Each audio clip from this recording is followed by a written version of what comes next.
मेरा नाम है रवि कुमार। मैं और आप सब लोगों का अपने चैनल पर स्वागत करता हूँ। आज हम पढ़ेंगे इलेक्ट्रोकेमिस्ट्री। इलेक्ट्रोकेमिस्ट्री क्या होती है? इलेक्ट्रोकेमिस्ट्री केमिस्ट्री की वो ब्रांच है जिसमें जिसमें हम पढ़ते हैं कि कैसे इलेक्ट्रिकल एनर्जी केमिकल एनर्जी में कन्वर्ट होती है, या फिर हमारी जो केमिकल एनर्जी वो कैसे इलेक्ट्रिकल एनर्जी में कन्वर्ट होती है। इलेक्ट्रिकल एनर्जी जैसे हमारी इलेक्ट्रिसिटी है उसको हम इलेक्ट्रिकल एनर्जी बोलते हैं। और जब कोई केमिकल एक केमिकल स्टेट से दूसरी केमिकल स्टेट, जब कोई दूसरा केमिकल कंपाउंड बनता है तो वहां पर हीट का चेंज आता है, या तो वो हीट एब्जॉर्ब करता है या फिर आप इस तरह से समझ सकते हैं कि जब कोई नया कंपाउंड बनता है तो वहां पे पुराने बॉन्ड टूटते हैं, नए बॉन्ड फॉर्म होते हैं। तो नए बॉन्ड फॉर्म होने में या तो हीट एब्जॉर्ब करता है या फिर वहां से रिलीज करता है, एनर्जी एब्जॉर्ब करता है या फिर एनर्जी रिलीज करता है। तो उसी तरह से ये हमारी केमिकल एनर्जी होती है। तो इसको हम और भी अच्छे से समझने के लिए, या फिर हम बोल सकते हैं कि इंटर कन्वर्जन है इलेक्ट्रिकल एनर्जी का और केमिकल एनर्जी का आपस में। तो उस ब्रांच को हम क्या बोलते हैं? इलेक्ट्रोकेमिस्ट्री। एक बेसिक सा जो एग्जांपल जो हमारी डेली लाइफ में है कि जैसे हम सब लोग फोन यूज करते हैं, तो फोन जब चार्ज होता है, चार्ज होते टाइम हम उसको करंट पास कराते हैं उसमें से, और इलेक्ट्रिकल एनर्जी पास कराते हैं। और वहां पर जो इलेक्ट्रिकल एनर्जी है उस बैटरी में, सेल में, तो वो नए केमिकल कंपाउंड बन के उस इलेक्ट्रिकल एनर्जी को केमिकल एनर्जी में स्टोर करते हैं। और जब हम अपने फोन को यूज करते हैं, चार्ज चार्ज हटाने के बाद उसको डिस्चार्ज करते हैं, तब यही जो केमिकल एनर्जी वो दोबारा से हमारी किस में कन्वर्ट हो जाती है? इलेक्ट्रिकल एनर्जी में। किस में कन्वर्ट हो जाती है? इलेक्ट्रिकल एनर्जी में। तो हमें इस चैप्टर में वही दो सेल पढ़ने हैं। सबसे पहले इलेक्ट्रोलिटिक सेल पढ़ना है। इलेक्ट्रोलिटिक सेल कौन से होते हैं? जिसमें इलेक्ट्रिसिटी की जरूरत पड़ती है, इलेक्ट्रिसिटी रिक्वायर्ड होती है, इलेक्ट्रिसिटी का कंजप्शन होता है। उसमें इलेक्ट्रिकल एनर्जी हमारी किस में कन्वर्ट हो जाती है? केमिकल एनर्जी में। तो उनको हम बोलते हैं इलेक्ट्रोलिटिक सेल। इसको डिटेल में पढ़ेंगे इस चैप्टर में। उसके बाद इलेक्ट्रोकेमिकल सेल। इलेक्ट्रोकेमिकल सेल में जो केमिकल एनर्जी है, मीन्स वहां पे कोई केमिकल कंपाउंड होगा, और जब रिएक्शन प्रोसीड होगी तो केमिकल कंपाउंड दूसरे दूसरे केमिकल कंपाउंड में कन्वर्ट होंगे। और जब ये कन्वर्जन होता है तो वहां पे पुराने बॉन्ड टूटते हैं, नए बॉन्ड बनते हैं, जहां से एनर्जी रिलीज होती है। तो वो हमारी जो केमिकल एनर्जी वो किसमें कन्वर्ट हो जाती है? इलेक्ट्रिकल एनर्जी में। उसके बाद यहाँ से जो है वोल्टेज प्रोड्यूस होती है, इलेक्ट्रोकेमिकल सेल में वोल्टेज प्रोड्यूस होती है। उसके बाद हम पढ़ेंगे कंडक्शन। कंडक्शन क्या होता है? मीन्स ये जो हमारे दोनों सेल्स है, इसमें इसमें करंट कैसे फ्लो करता है? करंट कैसे फ्लो करता है? क्योंकि इनमें एक्व सॉल्यूशंस होते हैं और एक्व सॉल्यूशन में आयंस होते हैं। तो इन सेल में से करंट आयंस के थ्रू पास होता है। तो हमें उन आयन की केमिस्ट्री पढ़नी है कि किस तरह से वो वहां पे कंडक्शन शो करते हैं। वो कंडक्शन कौन कौन से फैक्टर पे डिपेंड करता है, और वहां पर और कौन कौन सी टर्म्स आती है, जैसे कंडक्टिविटी, इनका क्या रिलेशन होता है आपस में। उसके बाद हम पढ़ेंगे बैटरी। इसके एग्जांपल्स जो हम बैटरी यूज करते हैं, जैसे ड्राई सेल एक्सेट्रा, हम बैटरी से पढ़ेंगे। तो अब हम स्टार्ट करते हैं कंडक्शन से। कंडक्शन क्या होता है? तो कंडक्शन में सबसे पहले हम स्टार्ट करते हैं कंडक्टर और इंसुलेटर से। कंडक्टर क्या होते हैं? कंडक्टर वो सब्सटेंस होते हैं जो अपने में से इलेक्ट्रिक करंट को इजीली पास होने देते हैं। उनको हम क्या बोलते हैं? कंडक्टर। जिस तरह से मेटालिक वायर वो अपने में से करंट को पास होने देते, वो अच्छा कंडक्टर है। उसी तरह से इंसुलेटर वो होते हैं जो अपने में से करंट को पास नहीं होने देते, वो हमारे होते हैं इंसुलेटर। तो हम यहाँ पर जो कंडक्टर पढ़ते हैं, हमारे कंडक्टर दो टाइप के होते हैं, मेटालिक कंडक्टर या फिर electrolytic conductor. Metallic conductor means ये सॉलिड, इनकी जो स्टेट होती है वो सॉलिड होती है जैसे वायर। और यहाँ पे जो इलेक्ट्रोलिटिक कंडक्टर है, इट मीन्स वहां पे कोई इलेक्ट्रोलाइट होगा, इस टाइप से एक सेल होगा, उसमें इलेक्ट्रोलाइट और एक्वा सॉल्यूशन होगा उसका। तो इन दोनों में किस तरह से कंडक्टर का काम करते हैं और दोनों में क्या डिफरेंस है? जिस तरह से हमने ये पढ़ा है कि मेटल में से करंट किसके थ्रू पास होता है? क्योंकि वहां पर फ्री इलेक्ट्रॉन्स होते हैं जिसकी वजह से करंट पास होता है। बट यहाँ पर करंट किस वजह से पास होता है? क्योंकि एक्वस सॉल्यूशन में बहुत सारे आयंस होते हैं, आयन का मूवमेंट होता है जिसकी वजह से यहाँ पे करंट पास होता है। तो मेटालिक कंडक्टर में इलेक्ट्रॉन्स होते हैं, इलेक्ट्रोलिटिक कंडक्टर में आयंस होते हैं। उसके बाद क्या आपने कभी देखा है कि जब वहां उसमें से कई सालों तक जब करंट पास हो जाता है, या तो वो वायर पतली हो गई या फिर मोटी हो गई, इट मीन्स क्या वहां पे मास का ट्रांसफर होता है? नहीं होता। मैटर का ट्रांसफर होता है? नहीं होता। बट यहाँ पे मैटर का ट्रांसफर होता है। आपने पढ़ा हुआ इलेक्ट्रोलिसिस, 11th क्लास में भी आता है और 10th क्लास में भी आता है थोड़ा सा, जो इंट्रोडक्शन टाइप है। तो यहाँ पे हम क्या देखते हैं कि एक इलेक्ट्रोड पतली हो जाती है, दूसरी इलेक्ट्रोड मोटी हो जाती है। मीन्स यहाँ से मास, या फिर हम बोल सकते हैं सॉल्यूशन से मास एक इलेक्ट्रोड पे जाता है, या फिर किसी इलेक्ट्रोड से मास इलेक्ट्रोड से किसी में चला जाता है, सॉल्यूशन में मास का ट्रांसफर होता है। उसके बाद क्या यहाँ पर कोई केमिकल चेंज आता है? मीन्स यहाँ पे कोई नया केमिकल कंपाउंड बन रहा है? यहाँ पे कोई नया केमिकल कंपाउंड नहीं बनता, बट यहाँ पे नए केमिकल कंपाउंड बनते हैं। इनको हम आगे चैप्टर में डिटेल में पढ़ेंगे।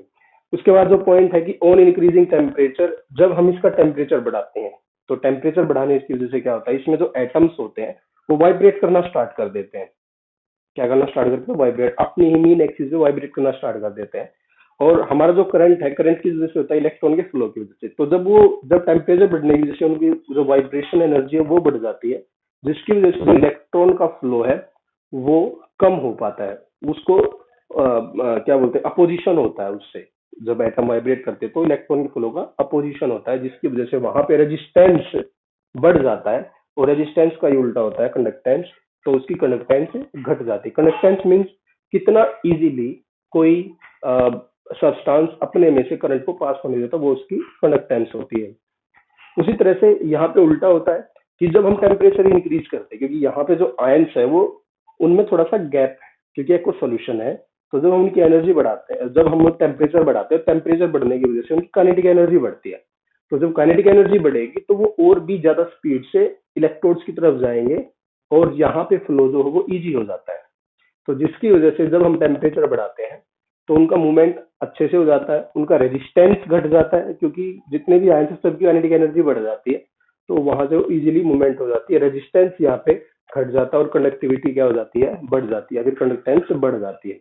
उसके बाद यहाँ पे जो कंडक्शन होता है, इस केस में मेटालिक कंडक्टर के केस में जो कंडक्टेंस होता है वो बहुत ज्यादा होता है, कंडक्टिंग पावर बहुत ज्यादा हाई होती है। यहाँ पे इससे कंपेरेटिवली क्या होती है? लेस होती है। और इन दोनों केसेस में ओम्स लॉ लगता है। दोनों केसेस में क्या लगता है? Ohm's law. एक डिफरेंस और हम यहाँ पे पढ़ सकते हैं कि जो मेटालिक कंडक्टर है, यहाँ पे फैराडे के लॉ नहीं लगते। यहाँ पे फैराडे के जो दो लॉ है, हम इसी चैप्टर में आगे पढ़ेंगे जब हम इलेक्ट्रोलिसिस को कवर करेंगे, तब पढ़ेंगे। यहाँ पर फैराडे के लॉ नहीं लगते, बट इलेक्ट्रोलिटिक कंडक्टर में फैराडे के लॉ लगते हैं। तो ये 5-6 डिफरेंस है। तो इनसे हम पढ़ सकते हैं कि कौन सा मेटालिक कंडक्टर और इलेक्ट्रोलिटिक कंडक्टर में कैसे हम उनको डिफरेंशिएट कर सकते हैं। अब हम पढ़ते हैं आगे।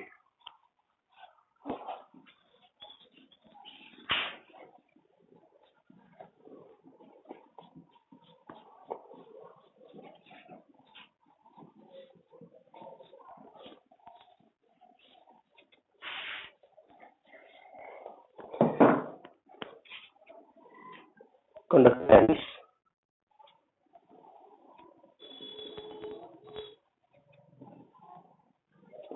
कंडक्टेंस कंडक्टेंस को पढ़ने के लिए हम स्टार्ट करते हैं अपनी बेसिक से। जैसे ओम्स लॉ आपने पढ़ा है, ओम्स लॉ। ओम्स लॉ क्या होता है? V is directly proportional to I। या फिर इसमें स्टेटमेंट है, current flowing through any conductor is directly proportional to the potential difference across its end at constant temperature. तो यहाँ से जब हम इसका डायरेक्टली प्रोपोर्शनल हटाएंगे तो V हमारा हो जाएगा I R। और यहाँ पे जो R होता है, यही हमारा क्या होता है? रेजिस्टेंस। आर क्या होता है? रेजिस्टेंस। एक्चुअली में रेजिस्टेंस क्या होता है? रेजिस्टेंस कोई भी obstruction offered by any substance to the flow of current. Means ये करंट को रोकता है, जो इलेक्ट्रॉन्स है उनके फ्लो को रोकता है। और ये किसी भी कंडक्टर की टेंडेंसी होती है कि वो इलेक्ट्रॉन के फ्लो को रोकता है, उसी को हम उस सब्सटेंस का रेजिस्टेंस बोलते हैं। तो यहाँ से ये रेजिस्टेंस है। अब यहाँ से हम कंडक्टेंस को डिफाइन कर सकते हैं। जो हमारी कंडक्टेंस होती है, कंडक्टेंस, उसको हम रिप्रेजेंट करते हैं जी से। किससे रिप्रेजेंट करते हैं? जी से। और जो कंडक्शन है वो इनवर्सली प्रोपोर्शनल टू आर है। अगर किसी सब्सटेंस का रेजिस्टेंस कम है तो उसका कंडक्टेंस ज्यादा होगा। मींस अगर उस सब्सटेंस में करंट को ज्यादा अपोज कर रहे हैं तो उसका कंडक्टेंस कम हो जाएगा। अगर किसी सब्सटेंस में करंट को वो सब्सटेंस करंट को या फिर फ्लो इलेक्ट्रॉन को कम अपोज कर रहा है तो उसका कंडक्टेंस क्या हो जाएगा, ज्यादा, इनवर्सली प्रोपोर्शनल है। मीन्स उसका रेजिस्टेंस कम होगा तो कंडक्टेंस ज्यादा होगी, अगर रेजिस्टेंस ज्यादा होगा तो कंडक्टेंस कम होगी। तो हम यहाँ पे लिख सकते हैं it is the reciprocal of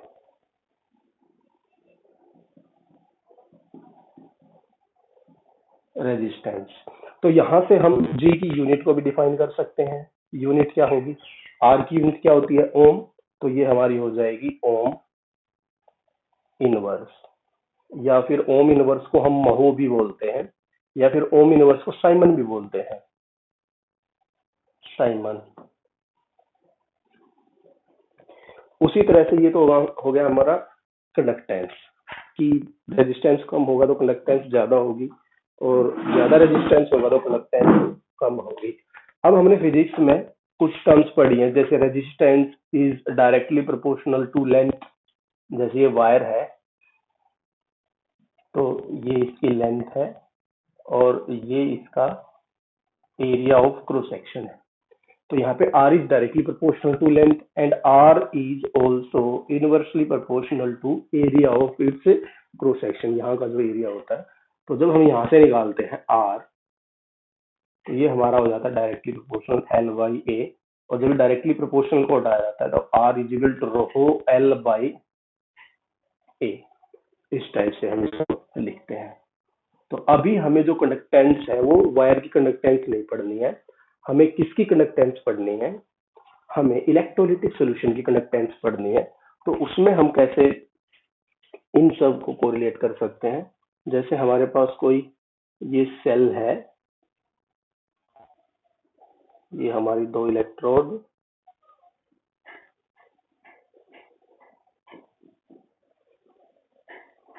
ये हमने इसको कनेक्ट कर दिया, पॉजिटिव नेगेटिव टर्मिनल। तो यहाँ पे जो रेजिस्टेंस है, मीन्स यहाँ पे बहुत सारे आयंस होंगे, positive negative negative negative negative positive. तो रेजिस्टेंस का मतलब ये है कि जब ये आयंस अपोजिट इलेक्ट्रोड्स की तरफ जाएंगे, यहाँ पर जाएंगे, तो इनको दूसरे आयंस अपोज करेंगे, तो वो तो है इसका रेजिस्टेंस। और यहाँ पर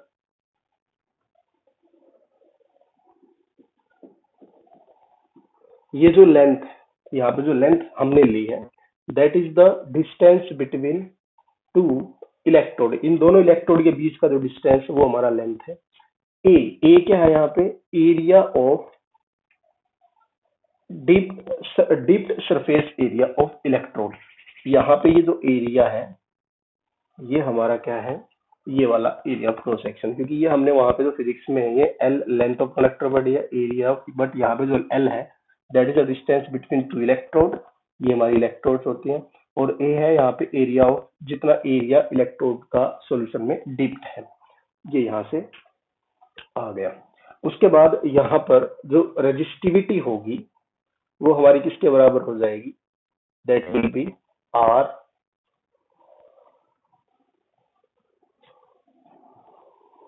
तो यहाँ से जो रेजिस्टिविटी होगी हमारी, ये हमारी हो जाएगी R into A by L, R into A by L.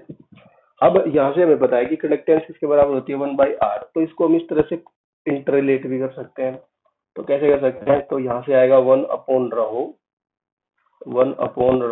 Is equal to 1/r into L by A. 1/ρ जो हमारा होता है, ये 1/r को तो हम कंडक्टेंस बोलते हैं, इसको क्या बोलते हैं, कंडक्टेंस। और जो 1/ρ होता है, ρ को रेजिस्टिविटी बोला जाता है, तो इसको हम बोलेंगे कंडक्टिविटी। इसको हम क्या बोलते हैं, कंडक्टिविटी, या फिर इसका दूसरा नाम है specific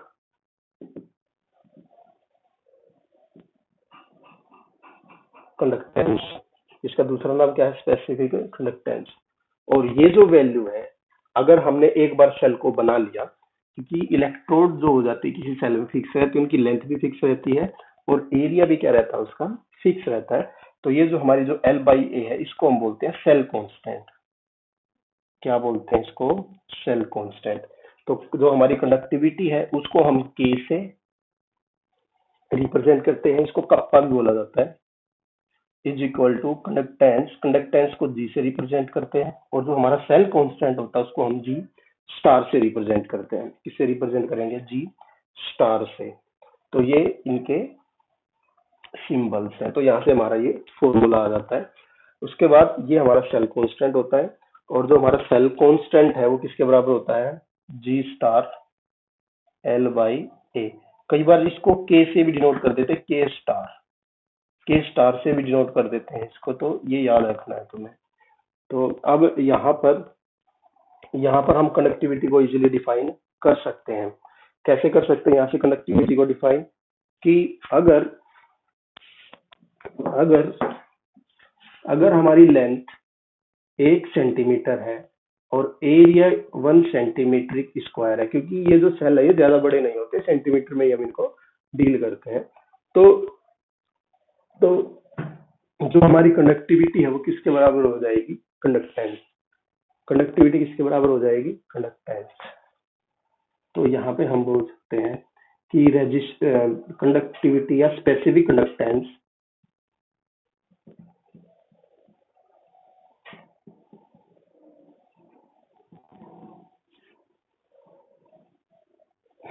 is defined as the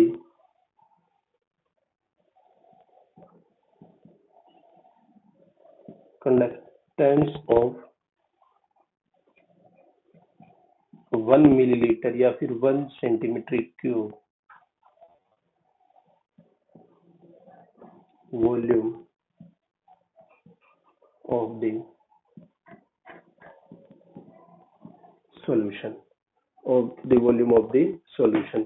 तो यहाँ से हम जो K है, K को कैसे डिफाइन करते हैं कि अगर हमारे पास कोई भी सॉल्यूशन है, जैसे ये सॉल्यूशन है, तो हमें यहाँ पे 1 ml कोई भी सॉल्यूशन लेना है, उसमें जितने भी आयंस प्रेजेंट होंगे और उन आयंस की वजह से जो कंडक्टेंस होगी वही हमारी किसके बराबर होगी? स्पेसिफिक कंडक्टेंस के बराबर। वही किसके बराबर होगी? स्पेसिफिक कंडक्टेंस के बराबर होगी। तो ये डेफिनेशन आपको याद रखनी है। उसके बाद हम इसकी यूनिट देखते हैं, यहीं पे इसकी यूनिट डिस्कस कर लेते हैं एक बार। यूनिट कैसे निकालेंगे कंडक्टिविटी की unit? K is equal to G को हम क्या लिख सकते हैं? 1/r इंटू L बाई ए। तो 1/r मीन्स 1/ओम, और लेंथ सेंटीमीटर में, और ये सेंटीमीटर स्क्वायर में। इससे ये गया और ये इनवर्स में आ गया, तो यहाँ से जो इसकी यूनिट आएगी ओम इनवर्स सेंटीमीटर इनवर्स, या फिर इसको महो सेंटीमीटर इनवर्स भी बोल सकते हैं, साइमन सेंटीमीटर इनवर्स। सेंटीमीटर आपको आप मीटर में पुट कर सकते हो। तो ये जो यूनिट है इनमें कंफ्यूज नहीं होना है। तो अगर ये वाली यूनिट गिवन है तो आप वहां पे एस्टिमेट लगा सकते हो, वहां पे किसकी वैल्यू गिवन है? कंडक्टिविटी की वैल्यू गिवन है। किसकी वैल्यू गिवन है? कंडक्टिविटी की वैल्यू गिवन है। यहाँ तक हो गया। उसके बाद आगे हम पढ़ते हैं।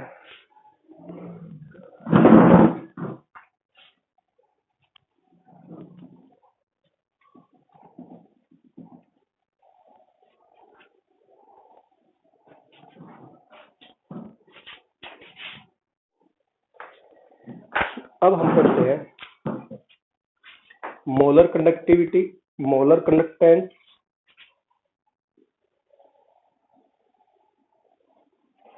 एंड इक्विवेलेंट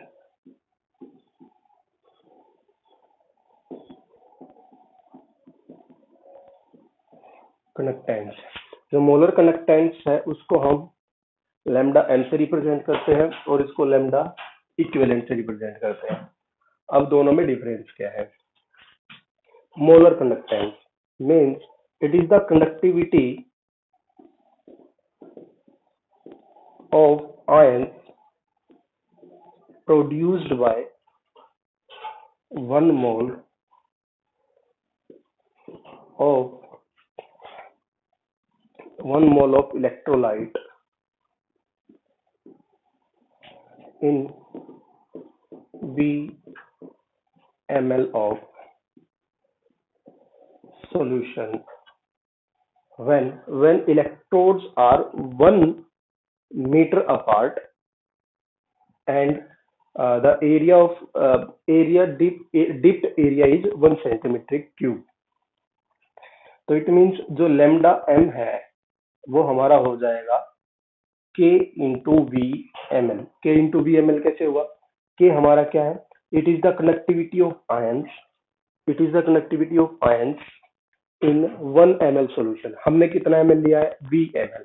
तो VmL, अगर 1 ml की कनेक्टिविटी हमें पता है, उसको V से मल्टीप्लाई कर देंगे तो टोटल सॉल्यूशन की कनेक्टिविटी आ जाएगी। अब हमें क्या गिवन है कि हमने 1 मोल इलेक्ट्रोलाइट उसमें डिसोल्व किया है, तो हमें पता है कि तो कॉन्सेंट्रेशन, अगर हमें कॉन्सेंट्रेशन गिवन है, कॉन्सेंट्रेशन किसके बराबर होती है? Number of moles upon volume, और वॉल्यूम किस में होती है? लीटर में। तो यहाँ पे कॉन्सेंट्रेशन, नंबर ऑफ मोल्स हमने कितने लिए हैं? 1 मोल। और V हमारा कुछ भी हो सकता है ml में इंटू 1000। तो कॉन्सेंट्रेशन यहाँ से किसके बराबर हो गई? 1000 अपॉन V। तो V हमारा किसके बराबर हो जाएगा? ये 1000 बाय C। और C यहाँ पे क्या हो जाएगी? Number of moles upon volume. तो कॉन्सेंट्रेशन को हम यहाँ पे क्या लिख सकते हैं? मोलैरिटी। तो कॉन्सेंट्रेशन हमारी क्या हो जाएगी? C is equal to N। तो इसी को हम यहाँ पे पुट कर सकते हैं। तो हमारी जो लैम्डा m होगी that will be equal to K into 1000 upon M। तो ये हमारा फॉर्मूला यहाँ से निकल के आ जाता है मोलर कंडक्टिविटी का। अब बात आती है इसकी यूनिट की। यूनिट कैसे होगी? के की यूनिट क्या होती है? के की यूनिट होती है जैसे ओम इनवर्स, सेंटीमीटर इनवर्स। 1000 की कोई यूनिट नहीं है। मोलैरिटी, यहाँ पे क्या है? मोलैरिटी। मोलैरिटी की यूनिट क्या होती है? मोल पर लीटर, पर लीटर। और लीटर को यहाँ पे हम कैसे चेंज करेंगे? सेंटीमीटर क्यूब, क्योंकि ऊपर सेंटीमीटर इनवर्स है, तो यहाँ से सेंटीमीटर क्यूब। तो जब हम इसको सोल्व करेंगे तो जब ये ऊपर जाएगा, ये इनवर्स में है क्योंकि मोल पर लीटर होती है, तो यहाँ से जो यूनिट होगी ओम, ऊपर जाएगा सेंटीमीटर स्क्वायर और पर मोल। तो ये हमारी ये यूनिट हो गई। अब यहाँ से हम इसको चेंज भी कर सकते हैं। ओम को हम और क्या लिख सकते हैं? साइमन सेंटीमीटर स्क्वायर पर मोल इनवर्स, या फिर महो इनवर्स सेंटीमीटर स्क्वायर पर मोल। सेंटीमीटर इज मीटर भी हो सकता है। तो इन सभी यूनिट का आपको ध्यान रखना है। अब हम देखते हैं इक्विवेलेंट कंडक्टेंस क्या होती है। सेम उसी तरह से हमने मोलर कंडक्टेंस में क्या लिया था? 1 मोल इलेक्ट्रोलाइट VmL सॉल्यूशन में। तो यहाँ पे हमें क्या लेना है? It is the conductance of ions produced by 1 gram equivalent, 1 gram equivalent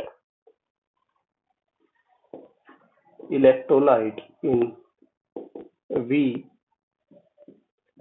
of solution. VmL solution में हमें करना है।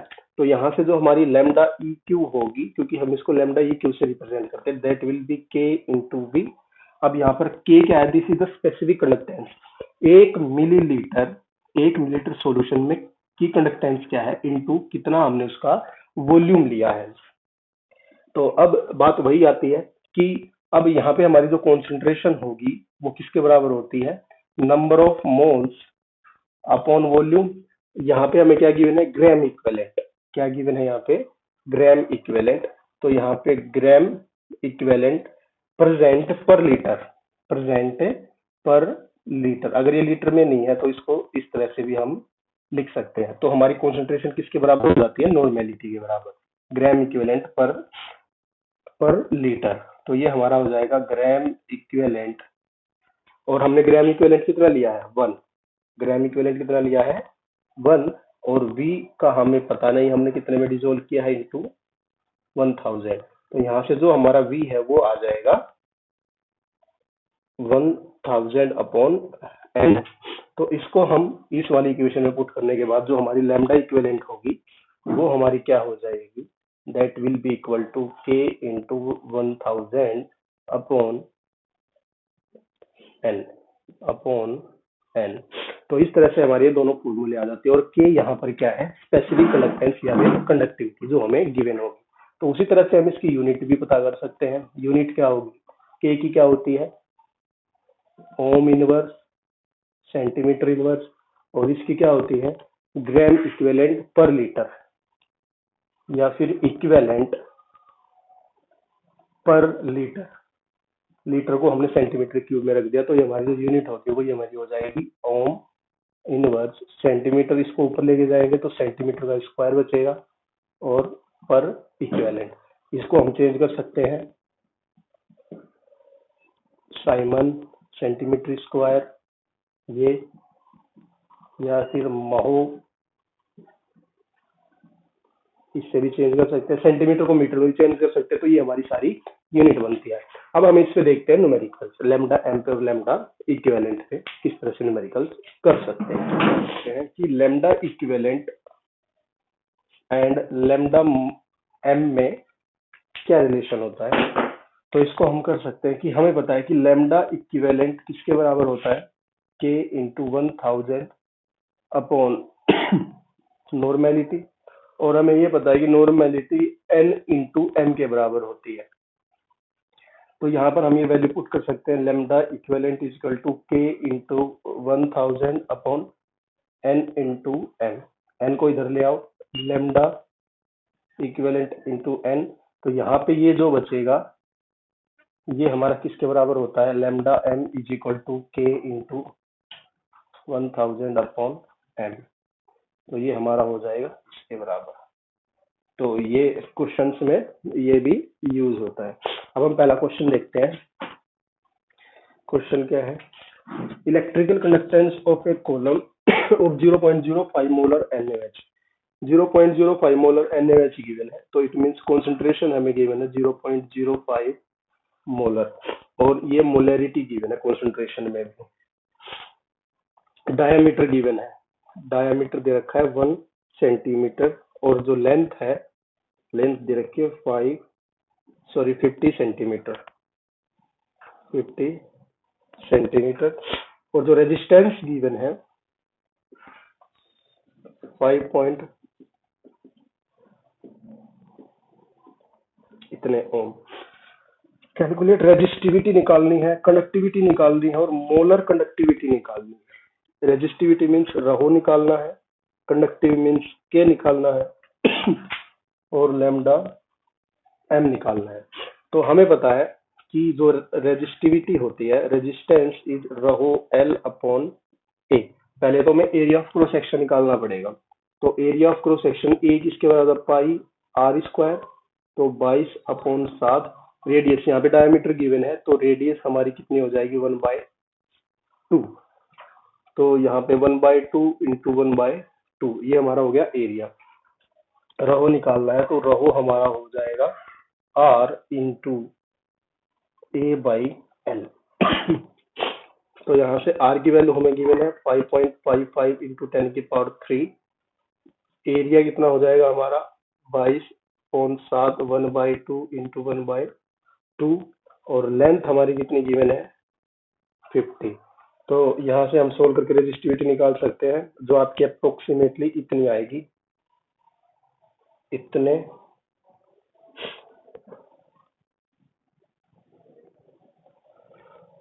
कंडक्टिविटी। तो यहाँ से हमारी जो ये रेजिस्टिविटी है उसकी यूनिट आ जाएगी इतने ओम सेंटीमीटर। या अभी ये आने के बाद हमें क्या निकालना है, के क्या होता है, it is the inversely proportional to rho. Inversely proportional किसके होता है, रहो के। 1/87.135 यहाँ से हम इजीली निकाल सकते हैं, और जो वैल्यू आएगी that will B 0.0114 Simon centimetre inverse. उसके बाद हमें क्या निकालना, लेमडा एम। लेमडा एम होता है के इंटू 1000 अपॉन एम। के की वैल्यू तो हमारे पास आ गई 0.0114 अपॉन मोलरिटी 0.5 1000। तो ये किसके बराबर हो गई 229 ओम इनवर्स सेंटीमीटर पर मोल। तो इस तरह से हम ये क्वेश्चन कर सकते हैं। अब हम करते हैं दूसरा क्वेश्चन।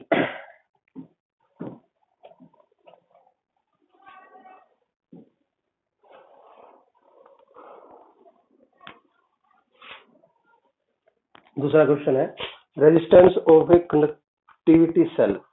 हम एक कंडक्टिविटी सेल बना लेते हैं यहाँ पे टेम्परेरी। ये हमारी इलेक्ट्रोड है और यहाँ पे हमें क्या गिवन है, एक तो यहाँ पे इसकी कॉन्सेंट्रेशन गिवन है। कॉन्सेंट्रेशन कितनी गिवन है, that is 0.1 molar, 0.1 molar HCl। और इस सॉल्यूशन का जो रेजिस्टेंस है वो हमें गिवन है 100 ओम। और अब हमने क्या किया, सेल को सेम रखा।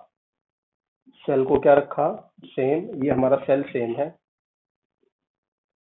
और यहाँ पे जो अब KCl है, KCl की जो कॉन्सेंट्रेशन है वो हमें गिवन है 0.02 मोलर, 0.02 मोलर। और इसका जो रेजिस्टेंस है वो हमें गिवन है 520 ओम, ये गिवन है हमें। उसके बाद कैलकुलेट द कंडक्टिविटी, हमें K निकालनी है। इसके लिए हमें K निकालनी है, कंडक्टिविटी निकालनी है। और साथ में मोलर कंडक्टिविटी लैम्डा m निकालना है इस सेल के लिए। और जो हमें कंडक्टिविटी गिवन है इसके लिए जो K की वैल्यू गिवन है वो हमारी है 0.129 साइमन पर मीटर, साइमन पर मीटर। तो अब क्वेश्चन क्या है कि यहाँ पे हमें इसकी कॉन्सेंट्रेशन रेजिस्टेंस का पता है, K की वैल्यू पता है। अब ये सेल सेम है, तो सेल सेम है तो यहाँ पे सेल कांस्टेंट भी सेम होगा क्योंकि सेल एक ही है। तो जो L/A है दोनों के लिए क्या रहेगा, कांस्टेंट। क्या रहेगा ये, कांस्टेंट। तो अब हमें यहाँ पे इसका K और लैम्डा m निकालना है। देखते हैं हम कैसे निकालते हैं। तो अब हमें पता है यहाँ पर K की वैल्यू गिवन है, K की वैल्यू गिवन है, C की वैल्यू का पता है कॉन्सेंट्रेशन, और R का पता है। तो यहाँ से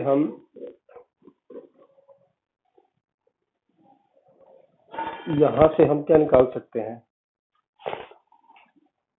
सेल कांस्टेंट की वैल्यू निकाल सकते हैं इजीली। तो सेल कांस्टेंट की वैल्यू किसके बराबर होती है, K is equal to G into G star. और G किसके बराबर होता है 1/R, और K किसके बराबर होता है 1/ρ। तो K की वैल्यू हमें डायरेक्ट गिवन है, तो इसको G स्टार को L/A हम लिख सकते हैं। तो यहाँ से जो G स्टार होगा, यही है हमारा जो G स्टार है वो किसके बराबर हो जाएगा K इंटू R। तो यहाँ पर हमारा जो K है दैट इज 1.29 इंटू, और रेजिस्टेंस कितना गिवन है 100 ओम। तो यहाँ पे जब हम इन दोनों को सोल्व करेंगे तो 129 ये क्या आएगा 129।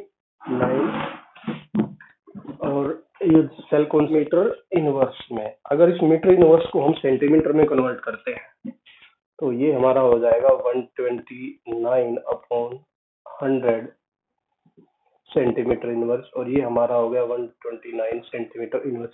तो यहाँ पे हमें सेल कांस्टेंट की वैल्यू मिल गई। अब सेल कांस्टेंट की वैल्यू से हमें K और लैम्डा m की वैल्यू निकालनी है। तो K हमारा किसके बराबर होता है, K हमारा होता है G इंटू L/A। तो यहाँ से हमारा जो K होगा सेकंड सेल के लिए, ये सेकंड सेल के लिए हम ले रहे हैं, फर्स्ट सेल के लिए था। तो अब हमें इसके K की वैल्यू निकालनी है सेकंड सेल में। तो ये हमारी हो जाएगी G तो उसका गिवन है, तो G हो गया हमारा 1/R होता है, और R की वैल्यू गिवन है 520। L और बाई A ये हमारे पास वैल्यू आ गई 1.29। तो यहाँ से जो K की वैल्यू होगी that will be equal to 0.0024 siemens centimetre inverse. अब हमारे पास K की वैल्यू है तो यहाँ से लैम्डा इक्विवेलेंट भी आ जाएगा हमारा, लैम्डा मोलर सॉरी। ये हमारा हो जाएगा K इंटू 1000 अपॉन इस सेल कॉन्सेंट्रेशन कितनी है वो m में पुट कर देंगे हम। तो लैम्डा m यहाँ से हो जाएगा K हमारा 0.0024 इंटू 1000 अपॉन मोलरिटी कितनी है 0.02। तो यहाँ से इसको सोल्व करने के बाद जो हमारी वैल्यू आएगी वो अराउंड आ जाएगी 124.0 साइमन सेंटीमीटर स्क्वायर पर मोल। तो इस तरह से हम इससे रिलेटेड क्वेश्चंस कर सकते हैं।